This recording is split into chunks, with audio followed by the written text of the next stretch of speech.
자, 수능 특강 라이트 영어 독해 연습 6강의 3번 지문 보도록 하겠습니다. 6강의 3번은 지금 여기에 보면 별이 두 개가 있습니다. 학생들 입장에서는 좀 어려운 지문이라고 볼 수가 있어요. 그 이유는 구체적이지 않고 굉장히 추상적입니다. 글이 구체적인 예시가 들어가져 있으면은 그래도 좀 읽기가 쉬운 부분이 있는데 예시가 없어요. 그냥 뜬구름 잡는 추상적인 얘기를 계속 반복적으로 합니다. 반복적으로 한다는 게 되게 중요해요, 여러분들. 똑같은 말을 단어만 바꿔서 계속 돌려서 똑같은 말을 하는 편인 그러한 글입니다. 이렇게 보면 좀 쉬울 것 같고, 두 번째는 소재도 어려워요. 인지에서 감정이 하는 역할, 소재도 어렵죠. 자, 이런 부분을 염두에 두면서 잘 학습을 하시면 좋겠습니다. 자, 인지에서 감정이 하는 역할이라고 합니다. 일단은 글을 읽기 전에 선생님만의 예시를 좀 들어서 설명을 해줘야 될 것 같습니다. 이 글은 예시가 없기 때문에. 그러니까 뭐냐면 좀 이런 상황일 수가 있어요. 인지에서 감정이 하는 역할. 그러니까 감정이 있어야지 우리가 이 상황을 잘 더 인지를 할 수 있다. 이런 뜻입니다. 그러니까 상황이 있어요. 상황. 항상 우리가 어떤 상황에 맞닥뜨리게 될 겁니다. 자, 만약에 길을 가다가 불이 나고 있다라고 생각을 해보세요. 불이 나고 있어. 그리고 불이 나고 있는데 여러분들이 이제 그거를 봤어요.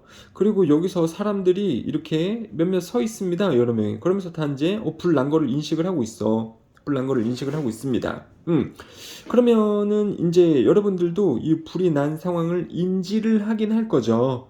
근데 아주 되게 대단하게 인지하지는 못할 겁니다. 그러면서 어떤 행동적인 결정, 행동의 결정도 내리지는 않을 거예요. 그러니까 불이 났을 때 여러분들이 결정을 할 수 있는 게 뭡니까? 소화기를 찾아서 불을 끈다든지, 아니면 불이 너무 크면은 911에 전화를 한다든지, 이렇게 되겠죠. 119가 맞네. 자, 119에 전화를 한다든지 이렇게 할 수가 있겠죠. 근데 전화를 안 할 수도 있어요. 이 사람들이 전화하겠지. 이 사람들이 이미 전화했겠지. 이러면서 그냥 불 구경하다가 지나갈 수도 있습니다. 그쵸, 여러분들. 근데 이제 감정이 개입되는 상황을 한번 만들어 볼게요. 불이 나고 있어.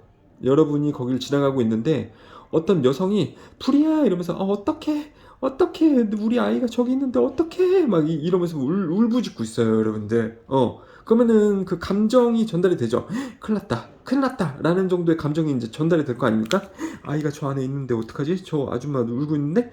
그럼 여러분들이 이제 행동의 결정을 어떻게 하겠어요? 그 전에 감정이 여러분들이 이제는 들면서, 그쵸, 이 상황이면 감정이 여기보다는 감정이 훨씬 많이 들겠죠. 감정이 이입이 되면서 저 아줌마 애기가 저기 있대. 그러면 이 상황에 대해서 인지를 훨씬 잘할 수가 있겠죠. 감정이 있을 때 상황을 훨씬 더 인지를 잘 할 수 있을 거고, 거기에 맞춰서 의사결정까지 내리게 되겠죠. 그러한 상황입니다. 또 다른 상황은 어떤 게 있냐면, 여러분들이 이제 좀 차를 사러 돌아다니고 있어요. 한 뭐 5천만 원의 돈을 가지고 차를 사러 돌아다니고 있습니다. 그럼 이제 여러 차를 보고 있어요. 문도 열어보고 안에도 앉아보고 뭐 그냥 그렇게 되면서 차를 보면서 돌아다닙니다. 그래요. 근데 어떤 딜러가 왔어. 차 보고 계신가 보죠? 예, 지금 5천만 원 주고 차를 사려고 합니다. 그럼 이제 이쪽으로 와보실래요? 그러면서 어떤 차를 딱 보여줘. 이 차가 이번에 새로 나온 신형 무슨 차인데 가격도 되게 잘 나왔고, 지금 당신 같은 요 한 30대의 사람들한테 되게 잘 나가는 차예요. 하얀 색깔이고 안에 뭐 시트도 이렇게 돼 있고 되게 좋습니다. 이 차를 갖게 되면 이제 감정을 건드리지. 이 차를 사게 되면 뭐 이제 여자친구도 만날 수도 있고, 차가 너무 멋지니까 여자친구도 만날 수 있고, 이 다른 차종에 비해서도 너무너무 가격대에 잘 나온 차입니다. 이러면서 감정을 막 흔들어. 감정을. 혼자 차를 보고 다닐 때보다 이 사람의 말을 들면서 이제 감정이 생길 수가 있겠죠. 이 차 그래? 이 차 갖고 싶은데? 감정이 들 수 있단 말이에요. 가격 대비 되게 괜찮다고? 뭐 원하는 것도 가질 수 있다고? 뭐 여자친구도 생긴다고? 이러면서 감정이 듭니다. 그러면은 이제 이 상황에 대해서 인식을 더 잘하게 되는 거죠. 이 차를 혼자 볼 때보다 더 인식을 제대로 해서 볼 수 있다라는 겁니다. 그러면은 이제 거기에 대해서 이 결정을 할 수도 있단 말이에요. 이 차를 살게 될 그런 결정을 하게 될 수 있단 말입니다. 되셨죠? 이러한 예시가 좀 곁들여져 있으면은 글이 편할 텐데 이 글이 없어요. 그래서 인지에서 감정이 하는 역할. 감정이 없어도 우리가 이 상황을 인식을 할 수는 있을 텐데, 감정이 개입이 되면 이 상황을 더 인지를 잘하고 그에 따라서 결정을 내릴지 안 내릴지까지도 이제 결정을 하게 된다라는 겁니다. 그쵸?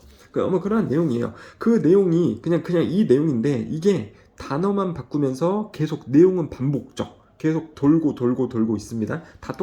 거의 다 똑같은 문장이라고 보시면 돼요. 자, 이제 보도록 하겠습니다. 감정은 문지기 역할을 합니다. 인지에서. 감정은 문지기 역할을 합니다. 인지에서. 그러니까 내 인지를 켤지, 제대로 된 정확한 인지를 켤지 말지는 누가 결정한다고? 감정이 결정합니다. 그 역할입니다. 문지기 역할을 한다고, 인지로 들어가는. 그러니까 감정이 있어야지 우리가 인지를 켜고 또는 들어갈 수 있다는 겁니다. 그리고 인지라는 게 뭔 말인지 모르죠, 여러분들. 인지라는 말은 이 말입니다. 우리가 뇌로 이 상황을 제대로 인식하는 순간, 그러니까 불났다, 정말 불났다, 이거에 대해서 제대로 인식하는 순간, 이 차 되게 괜찮은 차다 라고 이 사물에 대해서 인식하는 순간, 그거를 인지라고 합니다. 감정이 인지의 문지기 역할을 합니다. Allocation of attention and working memory, 이거 이제 인지예요. 인지의 배분. 그러니까 인지의 배분이라는 거 그냥 인지라고 보시면 됩니다. 그냥 이거 인지. 인지는 기적에 의해 일어나지 않습니다 라고 나오고 있어요. 인지는 기적은 아니라 이제 자동으로 일어나지 않습니다 라는 정도로 의역해 주시면 됩니다. 인지는 자동으로 일어나지 않아. 그럼 이 지문에서는 뭐가 있어야지 인지가 발생이 된다고요? 감정. 그 말입니다. 인지는 기적으로 일어나는 게 아닙니다. 즉 자동으로 일어나는 게 아닙니다. 그럼 인지는 감정이 있어야지 일어나는 것입니다 라는 거 표현은 안 됐지만 그 의미라고요. 벌써 첫 번째부터 그 얘기를 했고, We attempt to solve problems, 우리는 문제를 풀려고 시도합니다. That are only emotionally important to us, 감정적으로 우리에게 중요한 문제는 우리는 풀려고 합니다. 감정으로 우리가 인지를 해야지 그 문제를 어떻게 해결을 할지, 결론을 지을지를 결정하게 된다고요. 감정이 있어야지, 그러니까 감정에 의한 인지가 있어야지 우리는 문제 해결을 하려고 한다라는 겁니다. 감정이 있어야지 인지가 생기게 되고, 거기에 따라서 어떤 그 상황에 대해서 결론을 내릴지 말지, 문제를 풀지 말지, 이런 거를 결론 짓게 된다라는 거죠. 그리고 또 이제 생각해 보세요. 감정을 as, 뭐뭐로서, 뭐뭐라고 생각해 보세요. 예시이긴 한데 아주 개떡 같은 예시인데요. Biological thermostat이라고 생각을 해보세요. 온도 조절 장치, 생물학적 온도 조절 장치라고 생각을 해보세요. 선생님, 감정을 온도 조절 장치? 그치? 그러니까는 예시가 너무 거지 같은 예시인데, 여기서 온도 조절 장치라고 생각하지 말고 그냥 켜고 끌 수 있는 장치라고 생각을 해보라는 말입니다. 켜고 끌 수 있는 장치라고 감정을 생각을 해보세요. 근데 이제 뭐를 켜고 끌 수 있냐면, 액티베이트는 활성화시키다인데, 활성화시킨다는 것은 그걸 켠다라는 거 아닙니까? 방에 들어가서 이 등불을 활성화시키기 위해서는 전등을 켜야 되지 않겠냐고요. 주의력, 즉 인지를 활성화시키는 조절장치라고 생각해 보세요. 다시, 감정을 조절장치라고 생각해 보세요. 주의를 킬 수 있는, 즉 인지를 킬 수 있는. 다시 똑같은 말이라고요. 감정이 있어야지 뭐가 생긴다고요? 인지가 생긴다고. which then activates a rich set of problem solving and response system. 이것도 두 개 똑같은 겁니다. 문제 해결, 그리고 반응 체계를 또 켤 수 있는. 되셨죠? 자, 컴마 다음에 이제 관계사를 쓸 때 대체하는 that은 못 쓰고 원형인 which만 쓰는 거죠. 되셨죠? 그리고 여기 이제 뇌 인지 작동도 좋지만은 문제 해결에 대한 결정이라고 보는 것이 좀 더 좋을 것 같네요. 말도 그렇게 나왔으니까. 그리고 아까 말씀드렸죠. 자, 여기 3번 좀 생각해 보시면서 4번으로 가보겠습니다. 이게 지금 여기 써져 있는 거 보이세요, 여러분들? 여기 써져 있는 거? 이게 이 글의 주제문입니다. 자, 그리고 여기 한번 볼게요. When danger or opportunity arises, 어떤 상황이 발생할 때 그 문제 상황일 수도 있고 이제 기회 상황일 수도 있어요. 마치 이제 이것처럼요. 문제 상황일 수도 있고 그리고 기회 상황일 수도 있는데 이러한 상황에 있을 때 이 상황이 발생을 하면 우리의 감각들로부터 얻는 상황의 정보는 이것도 필요 없습니다. 그냥 우리가 인식하는 정보는 야기시킵니다. 감정 반응을 야기시킵니다. 감정 반응을. 다시 어떠한 상황을 보게 되면 우리는 그 상황에서 감정을 받게 된다라는 거죠. 이 상황을 보면 그 상황에 정보 있지 않습니까? 불이 나고 있다. 멋진 차가 내 앞에 있다. 이 상황이 주는 정보를 우리는 이제 받게 되고 상황에 놓이게 되면 이 상황의 정보를 우리가 받게 되는데, 그쵸? 뭐 여기서 감각은 이제 눈 또는 이제 불났을 때는 냄새 등이 되겠죠. 아니면 그 피부에 화끈거리는 뜨거움. 그래서 그런 감각으로부터 우리가 상황의 정보를 받게 되고 그것은 야기시킨대. 감정 반응을 야기시킨대요. 감정 반응을. 그죠? 그 상황에서 이제 감정이 불러일으켜지며 그리고 그것은 정보를 준대요. 뇌에게 정보를 줍니다. 자, 뭐라고 정보를 주냐면 something requires further attention and maybe even some problem solving. 그죠? 이제 문제 해결을 할지 말지 이거를 주게 된대요. 인지 그리고 문제 해결을 할지 말지에 대한 결정 이거를 주게 된다고 합니다. 되셨죠? 여기서의 that은요 말해준다 뇌에게 뭐라고. 그쵸? 접속사의 that입니다. 뒤에 주어 동사 목적어 다 나오고 있어요. 완전한 절입니다. 그럼 접속사죠. 관계대명사 위치 있으면 틀리고 그리고 이제 여기에 주어가 3인칭 단수니까 s가 붙어 있는 거죠. 그리고 모를 법한 단어 형광색으로 해놨는데 촉발하다 이런 말이죠. 되셨죠? 그럼 선생님 얘는 뭔데요? 여기서 that은 뭐예요? 라고 하면은 요 앞에 이모셔널 리액션을 꾸며주는 관계대명사이기는 하죠. 뒤에가 불완전하니까 얘가 동사니까요. 나머지 뇌에게 정보를 전달하는 또는 알려주는 뭐라고. 되셨죠? 그래서 지금 이제 파란 색깔 형광펜 순서대로 쓰인 거 순서로 보시면 됩니다. 상황이 발생을 하면 그 상황에 대한 우리가 정보를 얻게 되는데 정보를 가지게 되는데 불났다 또는 이제 차가 있다 정보를 갖게 되는데 거기서 우리는 이제 감정을 받게 될 거고 감정이 있어야지 이제 뇌가 이 상황을 더 인식을 하기 시작을 할 거고 잘 인식을 하기 시작을 할 거고 그에 따라서 요까지가 있고 나서 그 상황에 대해서 처리를 할지 상황 처리 문제 해결을 할지 말지 이거를 결정하게 된다라는 거죠. 그러니까 불을 끌지 말지 또는 이제 자동차를 살지 말지 이거를 결정하게 됩니다. 이제 여기서 가장 중요한 게 뭔 거예요? 이 두 개가 가장 중요하죠. 감정이 있어야지 이 상황에 대한 인식을 뇌가 하게 될 거고, 그렇죠? 감정이 있어야지 뇌가 인식을 하게 될 거고, 거기에 따라서 이제 문제 해결을 할지 말지 이거를 결정을 하게 된다라는 겁니다. 그러니까 다 이거예요. 다 이겁니다. 이거는 있을 수도 있고 없을 수도 있는데 감정이 있어야지 인지가 생기고 그 상황의 문제를 해결할지 말지를 알게 된다. 되셨죠? 맨 그겁니다. 맨 그거예요. 여기서도 그렇죠? 여기서도 감정, 인지, 상황에 대한 결정. 상황, 감정, 인지, 결정. 그렇죠? 여기서도요, 사실은 여기다 쓰진 않았지만은 문제를 우리가 해결하려고 한다고요. 우리는 문제 해결하려고 시도합니다. 감정적으로 중요할 때만. 감정, 물론 여기는 인지가 없지만 감정이 있으면 인지가 생기고 그렇게 했을 때에만 그 문제를 해결을 하려고 한다라는 것까지 좀 여기 있는 거죠. 사실 이것도 써주세요. 문제 해결까지 그것에 대한 결정까지요. 그렇죠?